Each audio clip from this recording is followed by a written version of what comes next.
Saudari-saudaraku yang terkasih, dalam percakapan yang lalu kita sudah mulai mencoba memahami kitab Yudit. Secara garis besar, kita sudah melihat bahwa kitab ini dibagi menjadi dua bagian. Yang pertama, bab 1 ayat 1 sampai bab 7 ayat 32, bercerita mengenai Nebukadnezar yang ingin mengalahkan seluruh dunia. Termasuk di dalamnya adalah penyerangan terhadap Yudea. Nanti yang diceritakan sebuah kota namanya Betulia. Umat Allah Perjanjian Lama, Israel ketakutan. Itu akhir dari bagian yang pertama. Ketika umat Allah Perjanjian Lama sampai pada titik itu, muncullah pahlawan yang namanya Yudit. Yudit itu memang nama diri, tetapi sebetulnya merupakan sebutan umum yang berarti orang Yahudi perempuan. Itu garis besar yang sudah kita lihat. Garis kecilnya kita sudah mulai, sudah seperti tadi sudah dikatakan bahwa Nebukadnezar ingin mengalahkan seluruh dunia, mulai dengan perang antara Nebukadnezar dengan Raja Media yang namanya Arfaksad. Arfaksad kalah. Dan sesudah itu karena perintah Nebukadnezar tidak diindahkan oleh bangsa-bangsa yang ada di sekitar itu, maka diputuskanlah semua bangsa itu akan dibasmi. Yang menjadi pahlawan, yang menjadi panglima perang dari Nebukadnezar namanya Holofernes. Bab 2, kalau kita melihat judulnya ayat 21 sampai 28, perjalanan bala tentara Holofernes. Dan kemudian semua harus menyembah dia. Di dalam ekspansi itu kita baca pada bab 3 ayat 8. Saya baca lagi. Namun demikian, tempat-tempat suci mereka dihancurkan Holofernes, dan tugu-tugu berhala ditebangnya. Sebab sudah ditugaskan kepada Holofernes untuk membinasakan semua Allah, huruf kecil, di bumi, sehingga segala bangsa bumi menyembah Nebukadnezar semata-mata, dan segala bahasa serta suku mereka menyebutnya sebagai Allah. Inilah tujuan ekspansi itu. Dan ketika ekspansi berkembang terus, sampailah pada bab 3 ayat 9 dikatakan begini, ia pun datang pula di daerah yang berhadapan dengan Esdrelon, di dekat Dotaya yang letaknya di depan pegunungan besar Yudea. Ini yang sudah kita bicarakan. Jadi ekspansi Nebukadnezar ke wilayah itu berhasil, berhenti di depan pegunungan Yudea. Kita lanjutkan sekarang dengan cerita selanjutnya. Sebetulnya ini adalah kisah-kisah saja yang bisa dibaca sendiri, tapi biarlah kita baca bersama-sama. Kalau nanti moga-moga dengan garis-garis besar ini saudari-saudara sekalian tertarik untuk membaca lebih detail, menarik sekali. Nah, ketika orang-orang Yahudi mendengar bahwa ekspansi itu berhasil dan tentara yang menyerang, yang melaksanakan ekspansi itu dahsyat, mereka ketakutan, tetapi bukan ketakutan yang lalu tidak berbuat apa-apa. Bahkan sebaliknya, ketika mereka ketakutan, mereka menyiapkan diri untuk menahan serangan Holofernes itu. Kita bisa baca pada bab 4 ayat 4 sampai 5. Dari sebab itu, mereka mengirimkan kabar ke seluruh daerah Samaria, ke kota Kona dan selanjutnya. Ayat 5. Puncak gunung-gunung yang tinggi diduduki, dan semua kampung yang ada di situ ditemboki, dan ditaruhlah di dalamnya perbekalan untuk menyiapkan perang. Nah, ini namanya menantang pasukan Holofernes.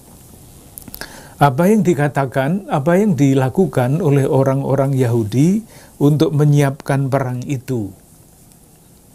Menarik bahwa yang mereka lakukan bukan hanya persiapan logistik, tetapi juga terus berdoa.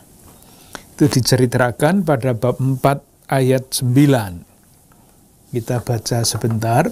Semua laki-laki Israel berseru kepada Allah dengan asyik sekali, dan juga merendahkan diri dengan sangat asyiknya. Mereka sendiri, istri serta kanak-kanak mereka, juga ternak, segala perantau, orang upahan dan budak belian mereka mengenakan kain kabung pada pinggangnya. Di langkah yang pertama adalah mengadakan ibadat tobat. Termasuk ternak-ternak disuruh ibadat tobat. Bab 4 ayat 13. Nah, ini menarik. Seruan mereka didengarkan oleh Tuhan,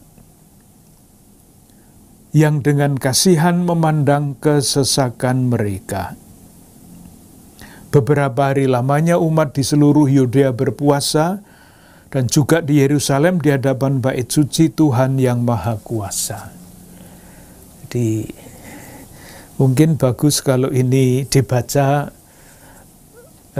nilai rohaninya ketika orang-orang ini berhadapan dengan segala macam tantangan. Mereka tidak pernah lupa berdoa. Jadi tidak hanya menyusun strategi, itu juga penting, tetapi doa rupa-rupanya juga menjadi salah satu jurus kunci bagi umat Allah Perjanjian Lama, orang-orang Yahudi itu, untuk menghadapi segala macam tantangan. Ayat 15, mereka terus berdoa, abu tertabur di atas serban mereka. Dengan sekuat tenaga berserulah mereka kepada Tuhan, semoga Tuhan mengunjungi seluruh kaum Israel dengan kebaikan hatinya. Jadi Israel siap perang lahir batin. Yang selanjutnya terjadi apa? Ketika Holofernes, panglima perang itu, mendengar bahwa orang-orang Yahudi siap perang, itu diceritakan pada bab 5 ayat 1. Dalam pada itu dikabarkan kepada Holofernes, panglima besar bala tentara Asyur, bahwa orang Israel bersiap-siap untuk bertempur, dan bahwa mereka menutup jalan-jalan di pegunungan, menemboki puncak gunung-gunung yang tinggi, dan memasang perangkap-perangkap di dataran. Ketika mendengar itu, tentu saja sebagai panglima perang, Holofernes mencari info. Ayat 2, maka menggeramlah ia dengan hebatnya. Dipanggilnya semua pemuka Moab, para panglima Amon, dan para satrap dari daerah pantai. Lalu dia bertanya, hai orang-orang Kanaan, beritahukanlah kepadaku bangsa apa itu yang duduk di pegunungan, dan manakah kota-kota yang didiami mereka. Mencari informasi tentang orang-orang Yahudi yang akan bertahan itu. Muncul seorang tokoh namanya Achior. Diceritakan pada ayat 6, ayat 5. Karena ini nanti sangat menentukan, kita lihat beberapa ayat yang penting. Maka Achior, penguasa semua Bani Amon, menyahut sebagai berikut. Jadi menjawab permintaan Holofernes mengenai informasi tentang orang Yahudi. Sudilah tuanku mendengar perkataan yang hendak diucapkan hamba Tuan.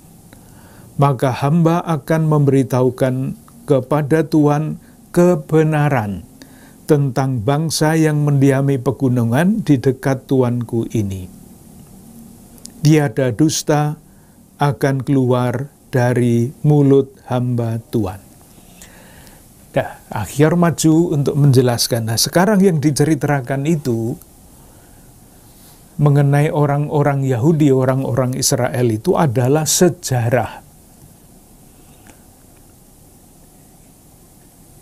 Kita ingat sejarah dari mana Abraham dulu dipanggil dari Haran menuju Kanaan, mulai dari Ur Kasdim dari selatan ke utara, kembali ke Kanaan. Nah, itulah yang diceritakan. Kita baca ayat-ayat yang menyangkut pokok-pokoknya. Ayat 6. Adapun bangsa itu adalah keturunan orang-orang Kasdim. Ingat ketika kita berbicara mengenai kitab Kejadian, panggilan Abraham, dari selatan, Ur Kasdim, ke Haran, terus ke Kanaan yang disebut tanah terjanji itu. Dahulu mereka diam di Mesopotamia, karena mereka tidak mau menganut Allah nenek moyang mereka yang tinggal di negeri Kasdim. Ini sudah tafsiran. Dulu kita berbicara Abraham dan nenek moyangnya itu bermigrasi, alasan sosialnya adalah mencari kehidupan yang lebih baik. Tetapi di sini sudah ditafsirkan, karena mereka tidak mau menganut Allah nenek moyang mereka yang tinggal di negeri Kasdim. Agama nenek moyangnya telah ditinggalkan mereka untuk menyembah yang berkuasa di surga, yaitu Allah yang mereka kenal. Ringkasan sejarah panggilan Abraham. Loncat ayat 8. Oh sudah. Kemudian diceritakan bahwa akhirnya bangsa itu sesudah masuk ke tanah Kanaan, sejarahnya panjang, dibuang ke Mesir. Kita baca ayat 12 sampai 13. Yang sebelumnya itu perjalanan sampai mereka menjadi budak di Mesir. Maka berserulah mereka kepada Allahnya. Lalu Allah memukul seluruh negeri Mesir dengan bala-bala yang tak tersembuhkan. Karenanya orang-orang Mesir mengusir mereka. Nah, itu Eksodus, keluaran umat Allah perjanjian lama dari Mesir. Ini agak aneh, karena dikatakan di situ Achior, penguasa semua Bani Amon. Ini bukan orang Yahudi, tetapi berbicara mengenai sejarah keselamatan Allah untuk umat terpilih Israel. Terus ayat 15. Dan mereka sendiri diam di negeri orang-orang Amon. Ayat 13. Allah mengeringkan Laut Merah di depan mereka, menuntun mereka di jalan menuju Gunung Sinai dan daerah Kades Barnea. Terus sejarahnya berlangsung panjang, masuk ke tanah terjanji, menjadi kerajaan. Kita ingat kerajaan Daud, Saul, Daud, Salomo, kerajaan pecah, merosot terus. Akhirnya bangsa ini dibuang. Bab 5 ayat 15. Dikatakan begini, dan mereka sendiri diam di negeri orang-orang Amon dengan kekuatannya. Mereka membasmi orang Hesibon, kemudian mereka menyeberang sungai Yordan, lalu disuruh di seluruh daerah pegunungan mereka miliki, diusirnya orang-orang dan selanjutnya. Maaf, ayat 19. Oleh karena berbalik kepada Allah, maka sekarang mereka sudah kembali dari perantauan. Maaf ya, terbalik-balik, maaf. Ayat 18, itu pembuangan ke Mesir. Tetapi ketika mereka menyimpang dari jalan hidup yang sudah ditentukan Allah bagi mereka, Maka mereka dibasmi dengan banyak peperangan yang berlangsung lama sekali. Mereka diangkut tertawan ke negeri yang bukan negeri mereka sendiri. Jadi masuk tanah terjanji, sejarah panjang diringkas, akhirnya mereka sampai ke pembuangan. Tidak dibiarkan merana di pembuangan, mereka dibebaskan. Ayat 19. Oleh karena berbalik kepada Allah, maka sekarang mereka sudah kembali dari perantauan, di mana mereka telah dicerai-beraikan. Mereka kembali memiliki kota Yerusalem. Yang menarik sekali lagi adalah Achior yang bukan orang Yahudi bercerita mengenai sejarah keselamatan Allah khususnya bagi umat terpilih ini. Sehingga sejarah ini menjadi sangat penting kalau kita mau memahami seluruh isi perjanjian lama. Itulah pokok-pokok pilar-pilar sejarah, tonggak-tonggak sejarah umat Allah perjanjian lama. Di sini menjadi sangat penting konteks sejarah yang sudah beberapa kali kita bicarakan sebelum ini. Nah, kesimpulannya apa? Usul Achior, ayat 20. Makanya, junjungan Tuanku, jikalau pada kaum ini terdapat suatu kesalahan, sehingga mereka telah berdosa kepada Allahnya, dan kita dapat memastikan bahwasanya sungguh ada batu sandungan itu pada mereka, maka baiklah kita maju untuk memerangi mereka. Karena apa? Karena kalau umat Israel itu tidak setia kepada Allah, pasti gampang dikalahkan. Gampang sekali. Karena andalan mereka adalah Allah. Sebaliknya, ayat 21. Jikalau tidak terdapat suatu pelanggaran pada bangsa itu, maka hendaklah Tuanku berjauh saja.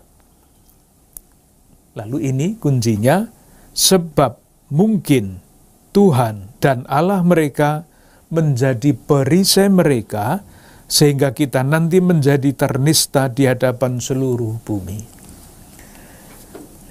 Jadi itulah ringkasan sejarah Israel sebetulnya. Ketika mereka tidak taat kepada Allah, ya mudah sekali dikalahkan oleh bangsa-bangsa lain. Tetapi kalau mereka tidak seperti itu, artinya tetap taat kepada Allah, jangan coba-coba mengalahkan mereka. Karena pasti mereka akan menang, Tuhan dan Allah mereka menjadi perisai bagi mereka. Itu nasihatnya Achior, bijaksana sekali. Apakah diterima? Tidak. Holofernes sangat percaya kepada kekuatan pasukannya yang hebat itu. Bahkan Achior yang memberikan nasihat seperti itu akan dibunuh. Karena apa? Karena kata-kata Achior itu mengecilkan hati pasukan. Mestinya membesarkan hati pasukan, mari maju terus perang. Achior memberikan pilihan, jangan coba-coba kalau mereka tidak sedang berdosa terhadap Tuhan. Itulah yang dikatakan pada ayat 22, ayat 21. 22, maaf.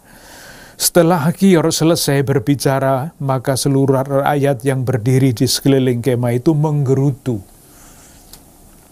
Para pembesar Holofernes dan segenap penduduk daerah pantai serta penduduk negeri Moab mengusulkan supaya Achior dibunuh saja. Katanya, tak perlu kita takut kepada orang Israel, sebab mereka itu sungguh suatu bangsa yang tidak berdaya dan tidak kuasa untuk menghadapi ikatan perang yang kuat. Baiklah kita maju saja, niscaya mereka menjadi umpan belaka untuk seluruh tentara Tuanku, hai junjungan Holofernes. Selanjutnya, Holofernes mempersoalkan Achior, siapa dia yang berani berbicara seperti itu?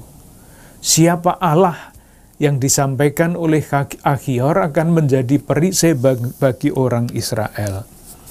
Bab 6 ayat 2. Kita baca mulai ayat 1. Ketika gempar dari orang-orang yang dikeliling Dewan Penasihat itu sudah padam, berkatalah Holofernes, panglima besar Asyur, di hadapan segenap raja kaum asing itu kepada Achior serta Bani Amon sebagai berikut. Siapakah gerangan engkau, hai Achior? Dan kamu orang-orang upahan dari Amon, maka engkau berlagak nabi di tengah-tengah kita, seperti sekarang ini dengan berkata bahwa kita tidak boleh maju untuk memerangi umat Israel, seolah-olah Allah akan menjadi perisai bagi mereka. Siapakah Allah adanya kecuali Nebukadnezar? Baginda akan mengirimkan kekuatannya lalu membasmi orang Israel dari muka bumi, dan Allah mereka tidak akan dapat melepaskan mereka. Akhirnya Achior diserahkan kepada orang Yahudi, tidak menjadi penasehat, tidak menjadi bagian dari pasukan Holofernes lagi. Itu diceritakan pada bab 6 ayat 10, dilanjutkan pada bab 18 ayat 20. Kita baca saja bab 6 ayat 18 sampai 20. Maka seluruh rakyat Israel merebahkan diri dan sujud menyembah di hadapan Allah seraya berseru katanya, Tuhan yang berkuasa di surga, pandanglah kecongkaan mereka dan kasihanilah bangsa kami yang direndahkan, dan lihatlah pada hari ini dengan rela muka orang-orang yang telah dikuduskan kepadamu. Mereka pun lalu menghibur Achior dan sangat dipuji mereka. Nah, Achior sekarang ada di lingkungan orang-orang Yahudi. Bab 7 itu adalah pertempuran. Holofernes menyerang, Betulia dikepung, bab 7 ayat 12. Kalau melihat judul bab 7, Betulia dikepung, itu kota pertahanan mereka. Mereka dibuat kekurangan air, habis persediaannya, mereka dibuat lapar, bab 7 ayat 14, bab 7 ayat 12 misalnya, hendaklah tuanku tinggal saja di perkemahan dan memelihara setiap laskar dari bala tentara tuanku. Biarlah hamba-hamba tuanku ini menguasai sumber yang berpancar pada kaki gunung itu. Kalau airnya tidak ada, ya pasti pada waktu tertentu akan tidak bisa bertahan lagi. Ayat 14. Maka mereka akan merana karena lapar, mereka sendiri serta istrinya, dan selanjutnya. Israel putus asa. Kenapa? Merasa ditinggalkan oleh Allah. Bab 7 ayat 25. Kini tiada penolong lagi bagi kita, melainkan Allah telah menyerahkan kita ke dalam tangan mereka, sehingga kita menggeletak di hadapan mereka karena kehausan, sampai kita binasa sama sekali. Putus asa. Apakah ceritanya berhenti di situ? Pasti tidak. Kalau berhenti di situ tidak jadi nanti kitab Yudit ini diceritakan sampai akhir. Dinasihati oleh pemimpin kota Betulia yang namanya Usia pada bab 7 ayat 30 sampai 32 supaya tetap bertahan. Minta waktu 5 hari. Kalau nanti 5 hari tidak ada penyelesaian, ya sudah, menyerah. Tapi tunggu 5 hari, jangan menyerah sekarang. Ayat 30, bab 7. Lalu berkatalah Usia kepada mereka, tetapkan hati saudara-saudara, hendaknya kita tahan 5 hari lagi. Dalam waktu itu Tuhan Allah kita, kiranya akan mengarahkan kasihannya kepada kita. Niscaya kita tidak Ia tinggalkan untuk selama-lamanya.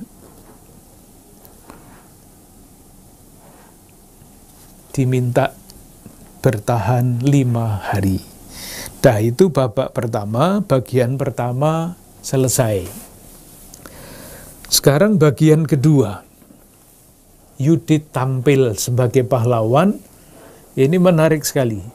Ketika para pemimpin yang biasa, raja, imam, nabi, sudah tidak tahu berbuat apa lagi, tampil pahlawan perempuan. Ini sangat revolusioner di dalam lingkungan masyarakat zaman itu yang tanda petik tidak menghargai perempuan. Ditampilkan seorang Yudit, orang Yahudi perempuan, yang akan membebaskan umatnya dari keputusasaan dan dari musuh. Kita baca bagian yang kedua, pokok-pokoknya. Identitas Yudit, yang singkat saja dulu, yang panjang sudah pernah kita sebut kalau tidak salah. Nanti kita lihat lagi. Identitas Yudit bab 8 ayat 4. Adapun Yudit sudah tinggal di rumahnya sebagai janda 3 tahun 4 bulan lamanya. Didirikannya sebuah gubuk di atas sotoh rumahnya, dikenakannya kain kabung pada pinggangnya, dan dipakainya pakaian sebagaimana pantas bagi dia seorang janda. Perempuan janda lagi, tidak punya anak lagi, sudah secara sosial sangat rendah.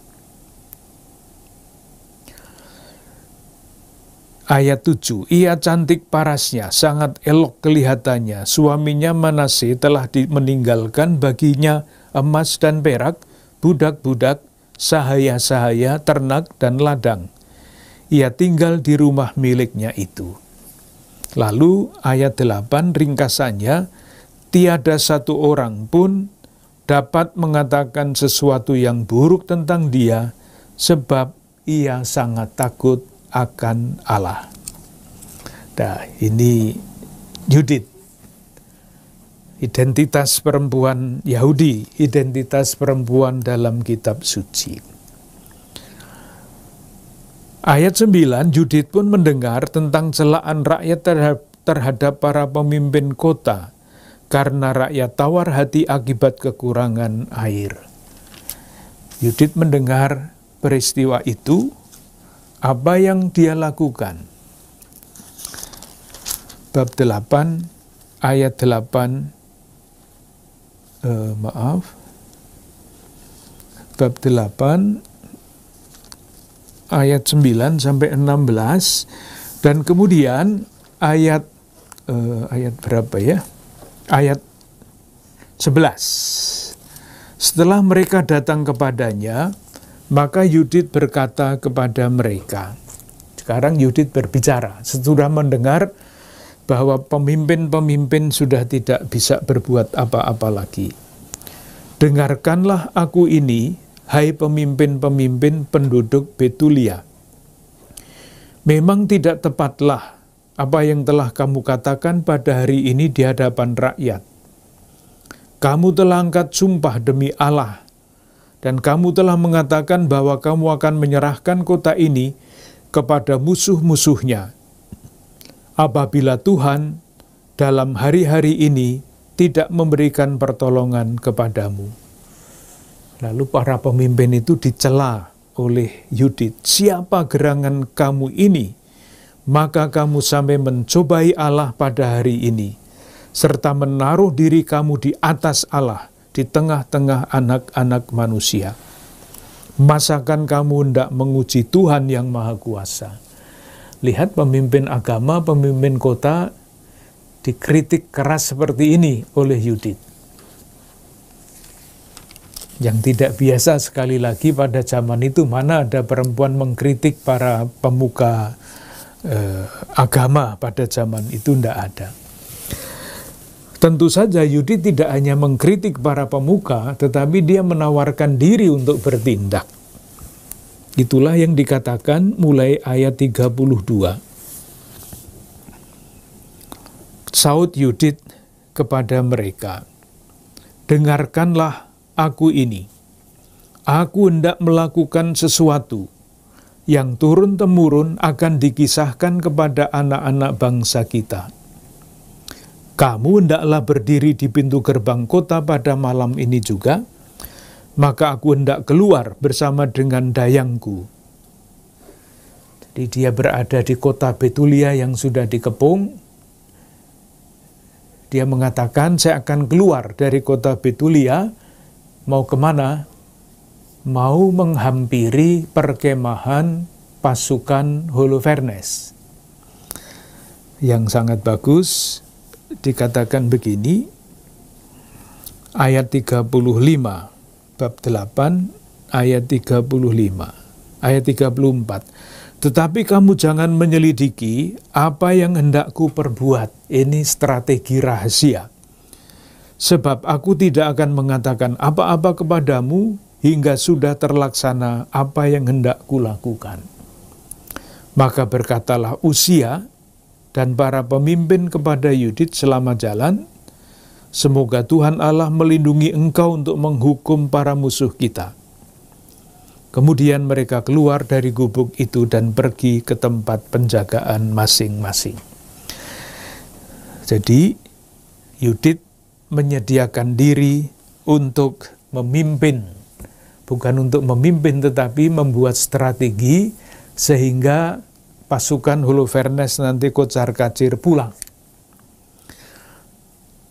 Menarik lagi,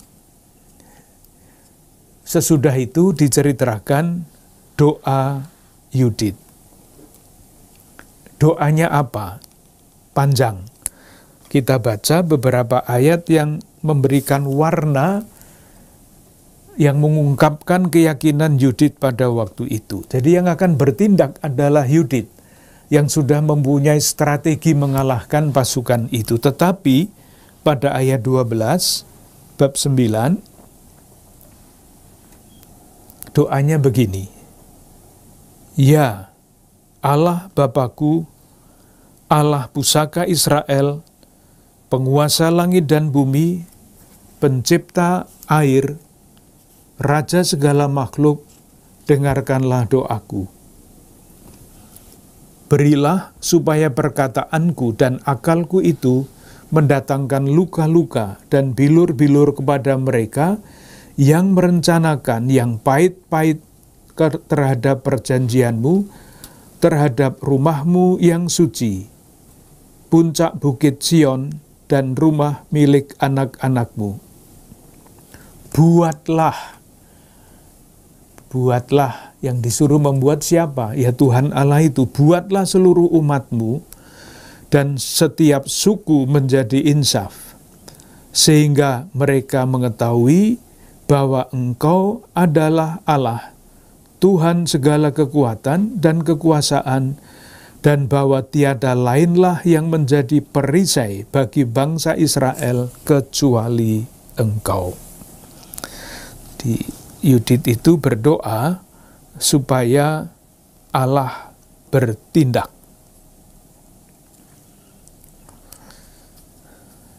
Apa yang kemudian terjadi? Bab 10, Yudit mulai melaksanakan strateginya. Yudit pergi ke perkemahan Asyur. Nanti dibaca sendiri ayat-ayatnya, misalnya bab 10 ayat 11, Yudit serta pelayannya melanjutkan perjalanannya di lembah sampai terjumpai oleh pos penjagaan depan orang-orang Asyur. Dengan gagah berani masuk mendekati perkemahan orang Asyur. Ditanya, kamu siapa? Ayat 12. Lalu diceritakan strategi Yudit ingin hadap Holofernes. Bab 10 ayat 12, 13, 14. Ayat 10. Ayat 12, sahutnya, "Aku ini seorang perempuan Ibrani. Aku melarikan diri dari mereka, karena tidak lama lagi mereka akan diserahkan menjadi mangsa kamu." Ini kan strateginya Yudit pinter banget menurut ini ya, membuat musuh-musuhnya itu merasa paling kuat. Pasti bangsa saya akan dikalahkan, maka saya menyerahkan diri ke sini supaya saya tidak ikut dibasmi seperti bangsa-bangsa kami ini. Lalu dia ingin menyatakan keinginannya untuk bertemu dengan Holofernes, panglima pasukan itu. Ayat 20. Kemudian keluarlah beberapa jenang dan semua pejabat Holofernes yang mengantar Yudit masuk ke kemah itu. Adapun Holofernes sedang berbaring di pembaringannya dan sebagainya. Akhirnya dipertemukanlah oleh para lingkaran Holofernes itu, Yudit dipertemukan dengan Holofernes. Apa yang dikatakan, apa yang terjadi kemudian? Nah, kemudian taktik lagi, strategi lagi. Holofernes dipuji-puji setinggi langit. Bab 11 ayat 7. Sahut Yudit kepada Holofernes, "Sambutlah perkataan hamba ini, perkenankanlah saya ini berbicara di hadapan tuanku. Maka hamba tidak akan memberitahukan dusta kepada tuanku pada malam ini." Padahal dia akan berdusta. "Sekiranya tuanku menuruti perkataan sahaya, niscaya Allah akan melakukan sesuatu bagi tuanku, dan tiada satupun dari rencana tuanku yang akan gagal. Sebab demi Nebukadnezar, raja bumi semesta, dan demi kekuasaan Sri Baginda yang mengutus tuanku untuk mengurus segala yang hidup, bukan hanya manusia dan selanjutnya." Memuji-muji Holofernes. Lalu kemudian dia menyampaikan rancangannya. Rancangannya seperti apa? Ayat 15 bab 11. "Maka dari itu akan terjadilah sebagai berikut. Segera setelah diberitahukan kepada mereka dan sesuai dengannya, mereka akan diserahkan kepada tuanku untuk dibasmi."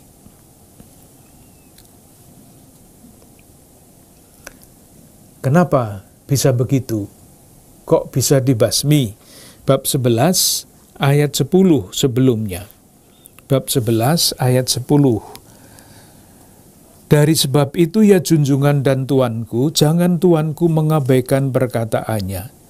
Sebaliknya, baiklah tuanku perhatikan, sebab benar semuanya."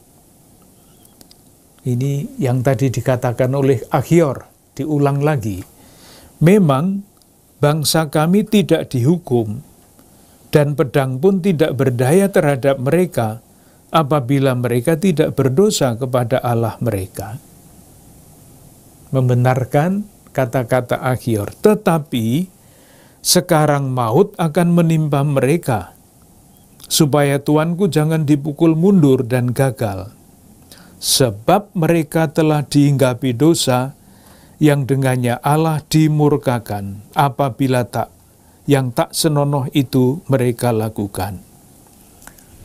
Kenapa Yudit bisa mengatakan bahwa bangsanya itu sedang berdosa terhadap Allah? Ayat 12. "Karena sejak makanannya habis dan airnya pun berkurang, telah diambilnya keputusan untuk menjatuhkan tangannya kepada ternak mereka, dan telah ditentukannya menghabiskan semuanya yang dilarang hukum Allah untuk dimakan." Jadi sebetulnya Holofernes ini sedang ditipu. Meskipun Yudit mengatakan, "Saya tidak akan berbohong terhadap Anda," tetapi ternyata berbohong, tapi bohongnya ini demi bangsanya. Ternyata perkataan Yudit diterima, bab 11, ayat 20 sampai 23, dan kepada Yudit diberi janji. Janjinya apa? Bab 11 ayat 23. Rupamu sungguh manis, dan segala tamu baiklah adanya. Apabila engkau berbuat sebagaimana kau katakan, maka sekarang Allahmu akan menjadi Allahku, dan engkau akan mendapat kedudukan dalam istana Raja Nebukadnezar, lalu engkau menjadi termasyhur di seluruh bumi. Holofernes kena tipu. Nah, karena Yudit sudah begitu, hatinya sudah begitu tertawan oleh Yudit sudah begitu menawan hati Holofernes, maka sebagai hadiahnya dia diperkenankan keluar masuk kemah, perkemahan pasukan Holofernes. Bab 12 ayat 5 sampai 6. Bab 12 ayat 5 sampai 6. Kemudian Yudit diantar oleh para pejabat Holofernes masuk ke dalam kemah, dan tidurlah ia hingga tengah malam. Pada waktu jaga pagi ia bangun, dan selanjutnya. Nah, ini jebakan Yudit. Jebakannya apa? Jebakannya adalah perjamuan yang direncanakan oleh Holofernes sebagaimana diceritakan pada bab 12 ayat 10 dan selanjutnya. Maka terjadilah pada hari keempat Holofernes mengadakan perjamuan minum-minum untuk para hambanya semata-mata. Dari antara para pegawai lainnya tidak seorang jua pun diundang olehnya. Tentu yang diundang adalah Yudit. Ayat 13. Bagoas pun lalu pergi dari hadapan Holofernes. Datanglah ia kepada Yudit dan berkata, undangan untuk Yudit. Saud Yudit ayat 14, siapa gerangan aku ini sampai menentang tuanku? Bahkan bergegas-gegas hendak ku perbuat apa saja yang dipandang baik olehnya. Hal sedemikian itu akan menjadi sukacita bagiku hingga saat ajalku. Perjamuan besar. Apa yang terjadi? Nah, ini Holofernes terlalu banyak minum. Diceritakan pada ayat 20. Bab 12 ayat 20. Holofernes bergembira atas Yudit dan minum amat banyak air anggur. Bahkan, ini lucu, bahkan sebanyak itu belum pernah diminumnya pada satu hari sepanjang seluruh umur hidupnya. Saking gembiranya kedatangan Yudit, maka minum sampai bukan hanya sepuas-puasnya, tetapi sebanyak-banyaknya. Yang terjadi kemudian kita bisa menebak, semua orang pulang dari pesta itu, hanya tinggal Yudit dan Holofernes. Strateginya berhasil dan sekarang akan dilakukan, yaitu membunuh Holofernes. Itulah yang diceritakan dimulai pada bab 13 ayat 4-5.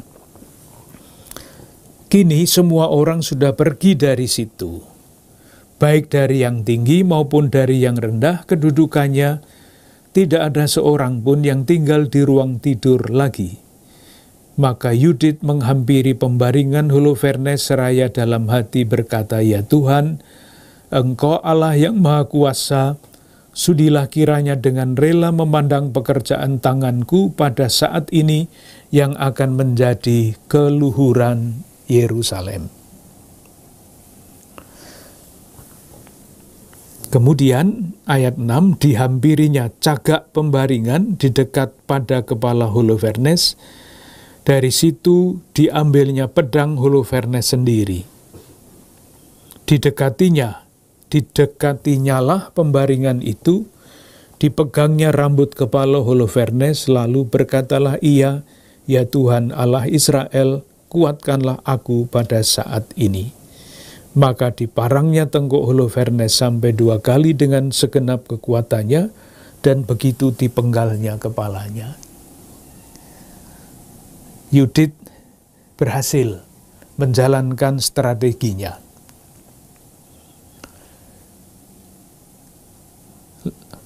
Tidak berhenti di situ, kitab ini ditutup dengan sebagian besar adalah doa-doa pujian. Yudit memuji Allah, bab 13 ayat 11. Bab 13 ayat 11. Dari kejauhan berteriak-teriaklah Yudit kepada para penjaga di atas pintu gerbang kota, katanya, bukakanlah pintu gerbang ini, Allah menyertai kita." Lalu doanya, "Ya Allah, kita masih juga melakukan sesuatu yang hebat di Israel, dan kuasalah ia terhadap para musuh sebagaimana kini telah dilaksanakannya juga." Sesudah Yudit memuji Allah, sekarang gilirannya umat. Ayat 17, bab 13. Seluruh rakyat tercengang sekali, dan dengan membungkuk bersembah sujudlah mereka kepada Allah. Maka serempak mereka berkata, "Terpujilah Engkau Allah kami, yang pada hari ini telah merendahkan para musuh umat-Mu." Sesudah rakyat berdoa, Uzia, para pemimpin kota itu berkatalah kepada Yudit, "Allah yang Maha Tinggi memberkatilah engkau, hai anakku." Jadi berdoa berjalan terus, tidak berhenti di situ. Holofernes panglimanya sudah kepalanya digantungkan di kota Betulia. Sekarang terbalik. Orang-orang Yahudilah yang menyerang Holofernes. Itu diceritakan bab 14, orang-orang Yahudi menyerang perkemahan Asyur. Puja-puji terhadap Yudit, bab 15, ayat 8-13, syukur kepada Allah. Lalu Yudit juga kemudian memuji Allah, bab 16 sampai dengan ayat 17, dan tulisan ini berakhir dengan kematian Yudit. Itulah kisah Yudit yang sangat menarik. Kembali lagi, simpulan-simpulannya adalah sebagai berikut. Sudah diulang beberapa kali, tidak jemu-jemunya mengulang, ketika pemimpin-pemimpin yang biasa, Uzia, nama orang itu, pemimpin kota, para imam, para nabi, pemimpin-pemimpin Israel sudah tidak mempunyai jalan keluar untuk membebaskan diri dari bencana yang begitu besar, muncul tokoh perempuan. Dan tokoh perempuan ini bukan perempuan biasa, tetapi perempuan yang di dalam budaya Yahudi pada waktu itu sungguh secara sosial statusnya tidak diperhitungkan. Suatu kritik yang keras terhadap, sekarang namanya bias gender, sekarang namanya itu. Yang kedua, amat sangat jelas di dalam kisah ini keyakinan bahwa Allah itu selalu berada dekat dengan bangsanya yang sudah dipilihnya, karena ia selalu setia untuk memberikan apa yang Ia janjikan. Pada saat-saat yang kritis, yang tampil memang dalam hal ini Yudit, tetapi sebetulnya yang tampil adalah Allah sendiri. Yang ketiga, Yudit adalah salah satu dari antara sekian banyak perempuan yang dipuji di dalam kitab suci. Kita kenal Miriam di dalam kitab Keluaran bab 15 ayat 20. Kita kenal namanya Deborah, salah satu dari antara hakim-hakim yang tampil pada waktu itu. Ada juga Yael, perempuan yang tampil di dalam kitab Hakim-Hakim, Hakim bab 4, ayat 4-21. Kesimpulan yang terakhir, saya bacakan 1-2 ayat yang bisa dianggap sebagai ayat kunci. Bab 5 ayat 12. Bab 5 ayat 12. Maka berserulah mereka kepada Allahnya, lalu Allah memukul seluruh negeri Mesir dengan bala-bala yang tidak tersembuhkan. Allah memukul Mesir. Bukan Musa yang memukul Mesir, tetapi Allah yang memukul Mesir. Yang tadi juga sudah kita baca, bab 5 ayat 21. Maka hendaklah tuanku berjauh saja, sebab Tuhan dan Allah mereka menjadi perisai bagi mereka. Yang lebih eksplisit, bab 8 ayat 17.